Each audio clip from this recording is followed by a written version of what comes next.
예, 존경하는 우리 당의 의원님 여러분, 이렇게 만나 뵙게 되어서 참 오랜만이고 반갑습니다.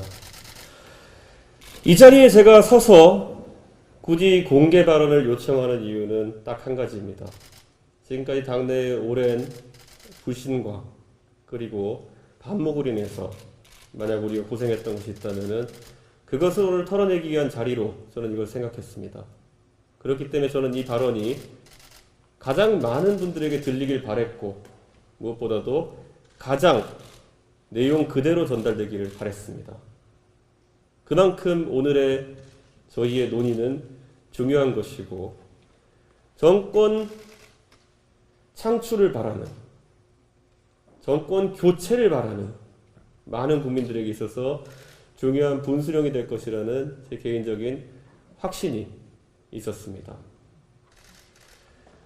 저는 제가 선거라는 것에 있어서 선거 중독자가 아닌가 싶을 정도로 항상 무한한 감정이입을 합니다. 2021년은 저 같은 선거 중독자에게 매우 신나는 환경이었습니다. 어느 누구도 예측하지 못했던 오세훈 서울시장의 경선 승리로 시작되어서 단일화 승리, 본선 승리, 그리고 그 영광과 변화의 과정은 저에게 만 36세의 당대표가 되는 그런 영광을 안겨주었습니다. 저는 근데 그것이 제 개인의 노력보다도 우리 당원들과 또 우리 의원님들의 집합적인 판단의 결과라는 생각을 했습니다. 우리 당이 최종적으로 그 연이은 선거의 최종 도전 과제인 대선 승리를 위해서 역사에 없는 선택을 한 것이라고 저는 알고 있습니다. 그래서 저는 당선된 뒤부터 저와 함께 일을 하신 모든 의원님들이 알고 계시겠지만 정권 창출에 도움이 되는 많은 준비 과정을 진행해 왔습니다. 초기에 저와 함께 같이 일정을 했던 분들은 어떻게 매일매일 당대표가 지방을 다니고 하면서 당원을 모으고 하는 과정을 지속할 수 있겠냐며 우려를 나타내게 됐습니다. 너무 일정이 빡빡해서. 서범수 의원님 병났습니다, 그때. 전 기억합니다. 그 과정을 겪어가지고 경선에 돌입했습니다. 이낙연 대 이재명이라는 빅매치라고 홍보하던 민주당에 비해서 우리 당의 경선은 훌륭하신 대선주자들이 조기에 입당하고 그리고 아주 공정하고 아주 치열한 경선을 통해서 훌륭한 후보자를 선출하는 것으로 잘 마무리되었습니다. 그 경선의 과정이 국민들의 관심을 끄기 충분했고 그 경선을 통해서 국민들이 새로운 희망을 보았기 때문에 우리 당은 대통령 선거가 시작되는 시점에 여론조사에 따라 다르지만은 10% 이상 되는 우위를 가지고 선거에 돌입했습니다. 그런데 냉정하게도 저희의 오늘의 현실을 되짚어보면은 저희는 10% 차로 뒤지는 여론조사를 곳곳에서 경험하고 있습니다. 이것에 대해서 많은 사람이 책임감을 느껴야 한다고 생각합니다. 당장 우리 윤석열 후보부터 당대표인 저까지 그리고 각자의 위치에서 많은 노력을 하고 계시지만은 그에 비해서 이런 안 좋은 결과가 나온다는 것에 대해서 우리 당의 책임 있는 당직자라면 누구나 자신의 문제처럼 안타까워해야 됩니다. 그런데 그에 비해서 지난 한 달 우리의 하락세 기간 동안 우리의 대처는 너무 소극적이었습니다. 우리가 6개월 전까지 7개월 전까지 저희가 한 번도 당이 생긴 일에 겪어본 적이 없던 즐거운 비명을 지르던 저희의 모습이 더 이상 아닙니다. 의원들 한 분 한 분마다 지역구 사무실에 본인이 모집하지도 않은, 본인의 기초의원과 광역의원도 모집하지도 않은 젊은 당원들이 100명, 200명씩, 300명씩 쌓일 때 그것이 우리는 어떤 새로운 정치 문화의 태동이라는 생각보다는 뭔가 우리의 앞으로 당연히 가지고 가는 기득권인 것처럼 인식했던 건 아닐까.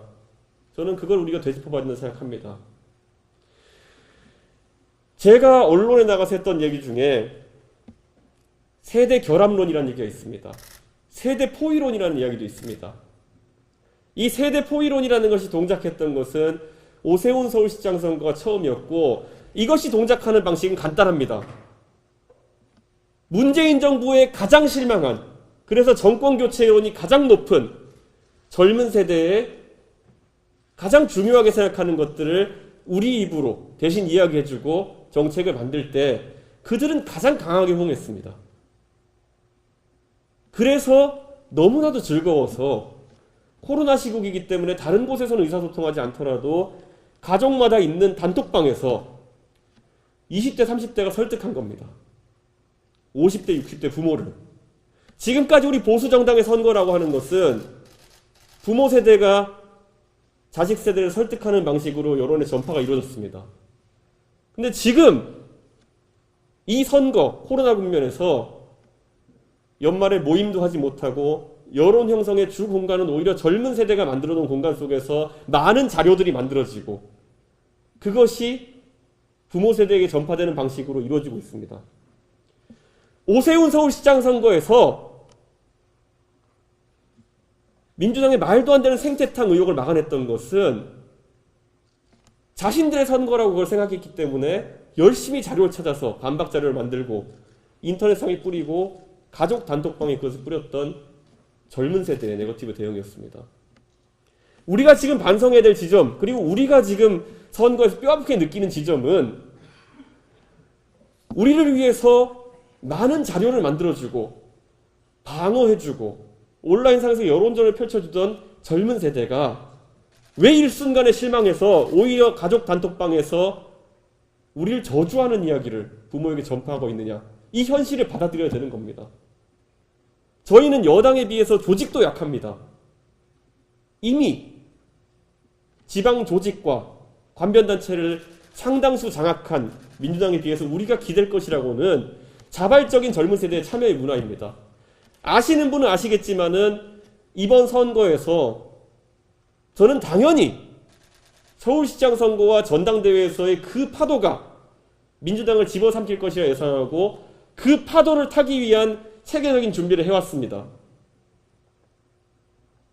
지난 서울시장 선거에서 위력을 발휘했던 유세차는 아예 이제 앱으로 준비되어 가지고 국민 누구나 신청하는 사람이 유세차에 올라갈 수 있도록 설계를 해놨습니다. 그런데 그것을 지금 저희가 오픈할 수 있을지가 저는 궁금합니다. 정말 자신의 희망을 얘기하던 젊은 세대가 그 앱을 통해서 참여할 걸 신청하지 않았을 때 그 공간을 메우러 들어올 유세차 연설자는 아마 우리가 지난 3, 40년 동안 우리 보수정당의 유세차에서 봐왔던 그런 모습일 겁니다. 저는 굉장한 위기감을 느낍니다. 왜냐? 제가 이것을 계속 준비해왔기 때문에 이 계획이 실현되지 않았을 때 우리는 무엇을 가지고 선거를 치르냐에 대해서 굉장한 절박한 마음이 있습니다. 그런데 이 위기의식에 대해 가지고 우리는 하루하루 잃고 있습니다. 표를. 지금 우리 후보에게서 이탈한 표의 대부분은 2030, 40표인 걸 알 겁니다. 혹자는 이렇게 얘기할지 모릅니다. 이준석이 2030을 인질 삼아가지고 본인의 정치적 목표를 실현한다고요? 지방선거에서 이준석이 득세하기 위해서 이런 난동을 부리고 있다라고 표현하는 유튜브들에게 제가 반박하겠습니다. 저를 가까이서 보신 분은 아실 겁니다. 조강특위에 참여하신 모든 분은 아실 겁니다. 저와 함께 인사과정에 참여하신 모든 분은 아실 겁니다. 제가 단 한 번이라도 제가 경선이 아닌 방식으로 사람을 꽂아놓은 적이 있습니까? 제가 당대표로서 행사할 수 있는 인사권을 제가 공정하지 않은 방식으로 행사한 적이 있습니까? 제가 지방선거에 대해서 시험을 치겠다는 것이 어떻게 제 사람을 꽂아놓고 지방선거를 장악하겠다는 얘기겠습니까? 저와 사적으로 식사하시면서 자리에서 그런 대화해보시면 아실 겁니다. 인구 1% 이상인 지역에는 경선을 했으면 좋겠다라는 제 발언이 제 사람을 꽂아놓겠다는 방식이겠습니까? 오늘 선거와 관계없는 것처럼 보이지만은 이런 지리한 얘기 제가 할 수밖에 없는 것은 다 아실 것이기 때문입니다. 당대표 이준석이 된 뒤에 경선 승리, 경선, 공정한 경선, 그리고 대선 승리를 위해서 준비했던 과정, 그거 다 아실 겁니다. 그리고 저는 그래서 오늘도 다시 한번 의원님들께 말씀드리고자 하는 겁니다. 저는 제가 3주 전에 상임선대위원장직을 던지면서 제 나름대로는 깔끔하게 던졌다고 생각했습니다. 그때 용어를 살펴보면 이렇게 제가 이야기했습니다. 제가 홍보를 위해서 준비했던 많은 전략들, 저한테는 밤새가면서 준비했던 것들입니다. 그걸 계승하셔도 좋고 안 해도 좋다. 2030을 중심으로 한 선거 전략, 세대 포위론, 세대 결합론이라는 것 더 이상 그거 부담 느끼지 않으셔도 된다. 제가 사라지면서 같이 사라져도 된다. 대신 그러면은 그것을 대체할 대전략을 마련해 달라고 말씀드렸습니다. 영호남 화합론도 됩니다. 우리 당에 존경하는 이용호 의원님 들어오시면서 그리고 정운천 의원님의 각고의 노력으로 인해서 어느 때보다 더 호남에서의 커진 당세를 보유하고 있습니다. 그것이 우리의 전략입니까? 저는 그것도 가능하다 봅니다. 하지만 지난 3주 동안 제가 가장 안타깝게 생각했던 것은 제 스스로의 책임이 가장 큽니다. 저는 제가 깔끔하게 상임선대위원장에서 물러나고 밖에서 선대위 개편 이야기만 하면은 저는 당연히 저 없이도 어떤 새로운 방향성이 설정되고 다 같이 노력할 수 있고 저는 당대표로서의 직무를 수행하면서 지원할 수 있을 거라 생각했습니다. 근데 만약에 제 그 예상이 틀렸다면은 오늘 이 자리에서 의원님들께 제 책임을 방기한 것에 대해서 사과드리겠습니다. 하지만 거꾸로 제가 묻고 싶은 것은 지난 2주간에, 지난 3주간에 이준석 대책위원회라고 제가 조소적으로 표현한 그 활동 또한 옳은 건 아니었습니다. 저는 제가 말을 뒤집은 적이 없습니다. 저는 당대표로서 제 직문에 충실할 것이고 저는 이런 생각도 했습니다. 오히려 제가 계급장을 내려놓고 당대표지만은 정말 한 논객으로 돌아가가지고 우리 후보의 당선을 위해 가지고 하루에 방송을 10개 띄워도 행복하다는 생각을 했습니다. 그 고민을 하고 있는 와중에 저한테 복귀 요청이 많이 들어오셨죠. 선대위 복귀 요청.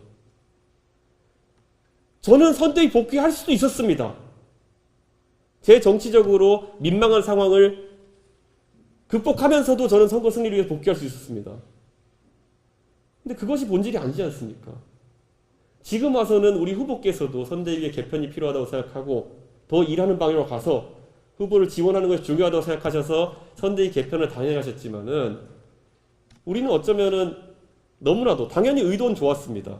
최대한 많은 분들이 선대위에 참여할 수 있는 메머드급 선대위를 구성하자는 그 생각이 조금은 틀릴 수 있음을 후보께서 인지하고 나서기 전에 우리가 먼저 바꿔놔야 했던 것입니다. 근데 그렇게 하지 못했죠.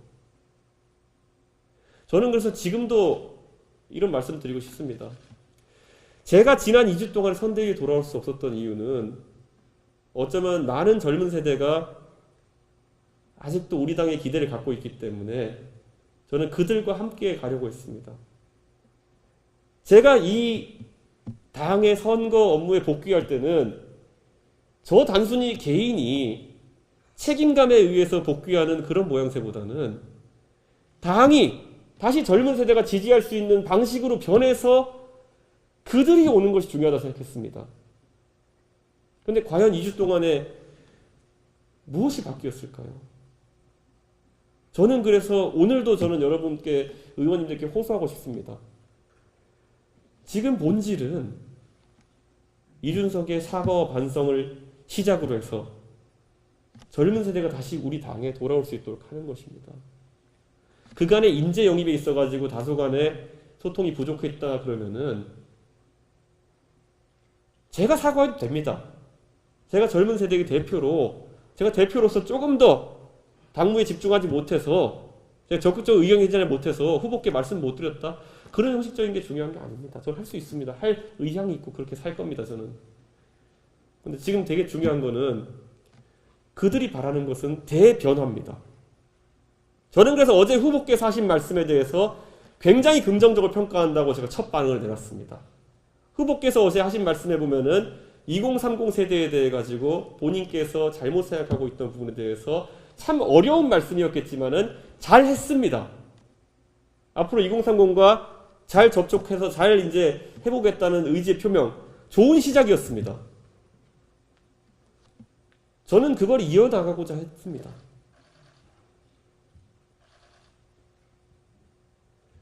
제가 언론에다가 당 안의 일을 밖에 말한다고 지적하는 분들 많은데 저는 결코 당 안의 일을 밖에다 이야기하지 않습니다. 이게 원래 그런 말을 많이 듣다 보면 진짜 그런가 보다 싶은 경우가 있는데 진짜 이준석이 밖에 나가서 한 말이 뭔지를 다 열거해놓고 어제 제가 정리해봤습니다. 신문기사 제목들 전부 다. 이준석이 선대위를 개혁하라 라는 말 외에 언론에 나가서 당 안의 일을 이야기한 바가 없습니다. 제가 우리 후보에게 제발, 우리 후보는 정치 신인이기 때문에 국민에게 가장 낮은 자세로 갈 수 있도록 지하철 인사를 좀 해보자라는 제안 제가 6번 하는 동안 단 한 번도 언론에 얘기 안 했습니다. 어제 공교롭게도 제가 어제 후보께서 그런 자세를 밝히셨기 때문에 한번 해보자고 제가 공개 제안을 하고 그리고 그것을 효과를 극대화하기 위해서 제가 마케팅 용어를 쓴 겁니다. 마침 권영세 선대위 본부장께서 오셨기 때문에 권영세 의원님께서 지금까지 풀리지 않았던 문제를 풀 수 있는지 연습 문제라고 제가 익살스럽게 표현했습니다. 그 표현이 불편하셨다면 정말 죄송합니다. 아닙니다. 그건 정말 그 표현이 불편해서 죄송하지만요. 제가 이렇게 말씀드리겠습니다. 그 표현이 불편하셨으면 불편하다고 말씀하시면 됩니다. 그런데 그거는 비단주머니와 같은 용어입니다. 기분이 나쁘실 수 있겠지만은 만약에 그것대로 이루어졌다고 한다면은 언론의 관심도가 높은 상황에서 후보와 저와의 공동 선거운동하는 모습이 보일 수 있었을 것입니다. 그러면 이제 제 의도를 아실 것입니다. 제 의도대로 만약에 들리지 않았단다면은 그것은 제가 표현을 정확하게 고르지 못한 불찰일 것입니다. 그런데 제 의도가 나쁜 곳에 있었다 생각하시는 것은 제 입장에서도 당황스럽습니다. 지금부터도 저는 마찬가지입니다. 우리 후보가 다시 한번 국민의 절대적인 사랑을 받고 지금보다 더 넓어진 지지층 구축하기 위해서는 저는 언론의 관심이 주목되는 많은 파격적인 변화가 있어야 된다고 생각합니다. 그 파격적인 변화는 오히려 후보께서 본인의 변화를 만들어내는 그런 걸 이야기하기에는 너무 가혹합니다. 그리고 후보는 그런 존재가 되어서는 안 됩니다. 후보는 항상 우리 당의 최고 지도자로서 주변 사람이 만들어준 분위기 속에서 가장 옳은 선택을 할 수 있도록 우리가 여러 개의 판을 펼쳐야 되는 겁니다. 오늘도 저한테 만약 그런 판을 설계하고 준비하라고 한다면 저는 할 수 있습니다. 제가 지난 2주 동안에 3주 동안에 계속 제가 선거 업무에 참여하지 않고 있었던 이유는 저는 우리 후보가 파격적인 방법으로 다시 한번 젊은 세대의 지지를 받기 위한 그런 태동을 했으면 하는 제 진심이었습니다. 이렇게 말씀드리겠습니다. 우리가 지난 서울시장 선거 이후로 우리에게 왔다고 착각했던 그 지지층은 4년 전에는 문재인 정부의 열렬한 지지층이었고 우리 당을 탄핵으로 내몰았던 지지층이었습니다. 그들이 가장 먼저 문재인 정부에게 의구심을 품고 반발했던 계기가 뭔지 혹시 아십니까? 평창올림픽 남북 단일팀 문제에서 왜 십수년간 노력하면서 태극마크를 달기 위해 노력했던 우리 선수들의 의지를 나란 일 하자는데 당신들이 포기해라라는 가치만으로 꺾어버리려고 했다는 것에서 시작되었습니다. 저는요, 이번 선거 국면에서 이렇게 표현드리겠습니다. 저에게 많은 설득을 해주시고 저를 아끼는 많은 의원님들이 당내 갈등상을 조속히 해결하시는 바람 속에서 선당울사를 말씀하셨고 당을 위해서 이 대표가 마음을 접어주고 당을 위해서 이렇게 하자라고 하는 말씀이 제가 외람되게도 그 방법론에도 동의하지 않은 것들도 참 많았지만은 어쩌면 제 나이 때쯤 되면요, 당을 위해 네가 희생해라라는 표현은 애초에 들리지도 않는 표현일 것이고, 당을 위해서 무조건 따라라라고 하는 표현은 설득의 방법이 아니었을 겁니다. 제가 이 말씀 드리는 이유는 앞으로 우리도 마찬가지입니다. 지금 우리가 젊은 세대에게 최근 들어가지고 지지율의 고전을 겪는 이유는 그들에게 와닿지 않는 명분 하나만을 내세우고 있기 때문입니다. 너 그래서 이재명 찍을 거야? 아니면 너 그러면 문재인 정부의 연장을 바라니? 너 정권 교체 안 할 거야? 이 말로 계속 접근했을 때 저희는 젊은 층의 지지를 회복할 수가 없습니다. 제가 이 말씀을 간절하게 드리는 이유는 뭐냐면은 우리 당이 최근에 40%대 중간 지지율까지 올라갔을 때 자유한국당 시절에 비해서 우리가 더 얻은 지지율은 젊은 층의 기대감이었고 젊은 층의 정치 참여에 대한 효능감이었습니다. 이렇게 말씀드리겠습니다.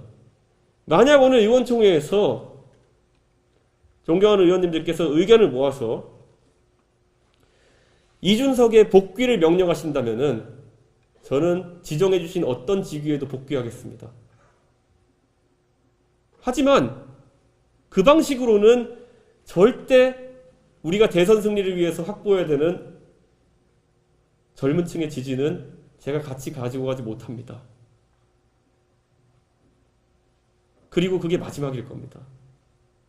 왜냐? 지금 오늘의 이 의총 자리에 젊은 세대의 눈이 쏠려 있다는 것을 저는 알고 있습니다. 그리고 의원들도 아실 겁니다. 저는 그래서 오늘 존경하는 의원님께 두 가지 말씀을 드리겠습니다. 지금까지의 모든 혼란에 대해서 당대표에게 서운하신 점이 있다면 저에게 많은 질책을 가해 주십시오. 하지만 선거 승리를 위해서 각자의 다른 방법의 노력이 있다는 사실만은 앞으로도 기억해 주시고 반영해 주십시오. 그리고 오늘 선거를 60여일 앞둔 지금 시점에 오늘 이 자리에서 저희는 동의를 하고 나가야 될 게 좀 있습니다. 선거 승리를 위한 대전략이 무엇인지 저는 계속 외치고 있습니다. 진짜 젊은 세대의 표를 받아오고 그걸 바탕으로 다시 한번 세대 포위론, 세대 결합론을 할 생각이 있다면은 그것의 구체적인 방안도 논의가 돼야 됩니다. 그리고 그것에 따라서 각자 위치에서 각계 약진을 해야 됩니다. 그게 아니라 제가 참 안타깝지만은 3주 전부터 저를 개별적으로 찾아오신 의원들에게는 아마 정치공학적으로 하는 여러 가지 수는 선거에서 우리 당에 큰 상처를 남겨줄 것이다. 이렇게 말씀드렸습니다. 타 세력과의 연대라든지 단일화라든지 이런 것들은 충분히 선거에서 우리가 전략으로 고려할 수 있는 방법들입니다. 근데 그 방법을 한다고 해서 우리가 이기는 건 아닐 겁니다. 단일화한 세력이 승리하는 비율이 하지 않았을 때 낮습니다. 역사적으로. 왜냐 국민들은 그걸 알기 때문에 산술적인 합으로 지지를 보여주지 않습니다. 저는 단일화를 해도 연대를 해도 그 전에 우리가 굳건한 주체로서 과거의 영광을 찾았을 때 해야 되는 것이고 그걸 위해서 어차피 선결돼야 되는 노력이 우리 젊은 지지층의 회복이다. 이렇게 생각합니다. 저는 그리고 자신이 있습니다. 우리가 잘못했던 것들, 우리가 방향성을 잘못 선택했던 것들을 오늘 이 자리로서 우리가 활발한 토론을 통해 가지고 우리 후보께서 어제 천명하신 것처럼 새로운 방향으로 나아가자는 결의를 할 수 있을 때 열흘 내로 저는 그 지지층은 다시 우리에게 관심을 가지기 시작할 것이고 추석 전까지 우리는 다시 한번 정권 교체에 있어서 크고 강한 위치를 회복할 수 있을 것입니다. 저는 그래서 오늘 이 자리에서 활발한 토론이 있길 기대하고 제가 싸우자는 것은 절대 아닐 건 아십니다. 아실 것입니다. 제가 오늘 만약 당의 불화를 만들어내고 제 항변을 하고 당에 대한 제 불만을 이야기하고 의원님들에 대한 불만을 이야기하는 자리를 가지려는 의도가 조금이라도 있었다면 저는 이미 오후 2시, 3시쯤에 기자회견을 잡았을 겁니다. 근데 그런 의도가 1도 없고 저는 오로지 대선 승리를 위해서 많은 이야기를 하고 싶은 생각에 이 공개 발언 자리를 요청했습니다. 저는 간곡하게 부탁드립니다. 여기 계신 많은 분들, 의원님들 19대 때, 20대 때 정말 그 어려운 과정을 겪으시면서 참 여당 생활하면서도 힘드셨고 야당 생활하면서도 힘드셨습니다. 21대 국회 더 어려운 지금 의정활동 하고 계시지만은 그렇기 때문에 저 이준석보다 훨씬 더 정권 교체를 바라고 계시고 더 절박하기 때문에 이런 오해가 오늘의 이런 자리까지 만들었다고 생각합니다. 그렇기 때문에 참 죄송스럽고 하지만 한 가지 말씀드릴 것은 그만큼 우리가 바뀌어야 됩니다. 그리고 이준석이 바뀌어야 될 게 있으면 말씀해 주십시오. 다 따르겠습니다. 하지만 그 전에 당이 바뀌어야 될 게 있으면 바뀌자는 이야기도 해주시고 혹시라도 후보에게 용감한 제언을 할 것이 있으면 그 제언을 해주시고 그리고 승리를 위해서 같이 싸워주십시오. 지지층과 싸우지 말고 이준석과 싸우지 말고 후보자와 싸우지 말고 우리의 안 좋은 모습과 싸워주십시오. 저는 당대표로서 이번 대선에서 승리한다면 저는 여한이 없겠습니다. 하지만 이번 대선에서 우리가 승리하지 못한다면 저는 여한이 많을 것입니다. 여기 계신 의원님들 한 분 한 분 다 이제 우리가 선거를 치면은 당이 해체된다는 생각으로 오직 그것만 생각해 주십시오. 저는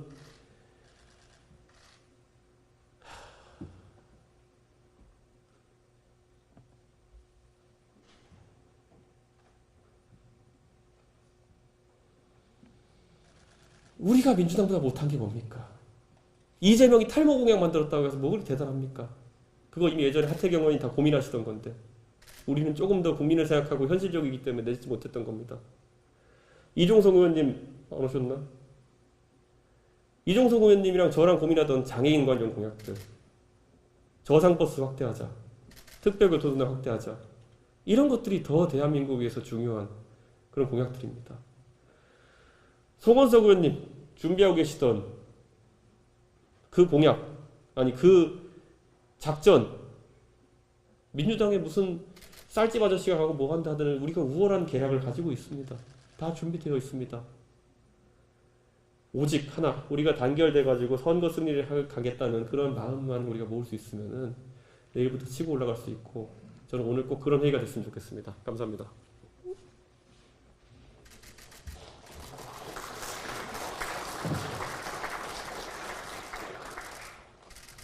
네, 다음 순서부터는 비공개로 진행하도록 하겠습니다. 언론 및 보좌진 여러분들께서는 협조 부탁드리도록 하겠습니다.